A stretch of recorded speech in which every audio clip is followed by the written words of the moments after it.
Hi, Steve Schlagel here. I want to talk about selling a business. When I work with clients who are buying businesses or starting a business, I tell them that the first thing they should think about is who they're going to sell the business to. Because when you think about it, you're not going to be in business forever. You're either going to sell it and move on, or you're going to pass it on, maybe to a family member.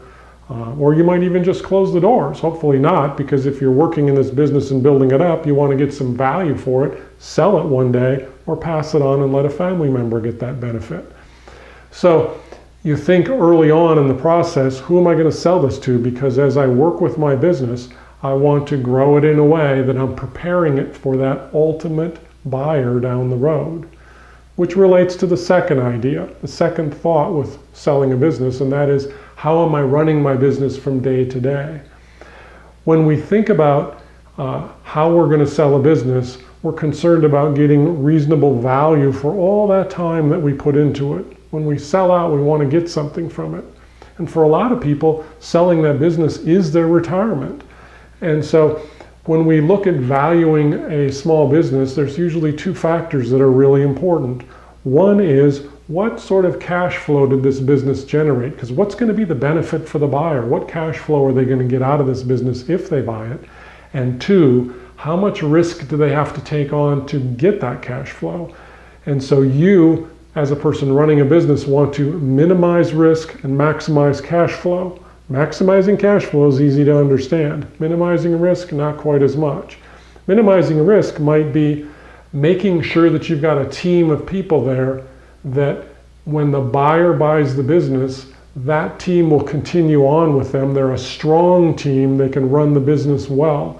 If everything is dependent upon you and you go to sell the business, no one's going to give you much for it, because once you leave the business has very little value. There's too much risk. The customers are all going to go away. Or what about the person who has only 2 or 3 really big customers and not much else? Well, if I'm going to be the buyer of that business, I look at it and say, if one of those 2 or 3 customers goes away, I'm in a world of hurt. And so I'm going to say that there's a lot of risk to that transaction, and I'm not going to be willing to pay as much for that cash flow, because it might go away or it might get drastically reduced. So you're managing your business to minimize risk and to maximize cash flow so that you have a good sale opportunity down the road. The third thing, the final thing I want to say, is that when you're thinking about the business being sold, you need to get involved about 5 years beforehand. You need to start prepping it and doing everything you can to make that business very attractive to buyers. Buyers typically look back at the last 5 years' activity in the business. And unfortunately, too many people are thinking about selling as they're getting close. They sort of start stepping back a little bit and the business starts going down.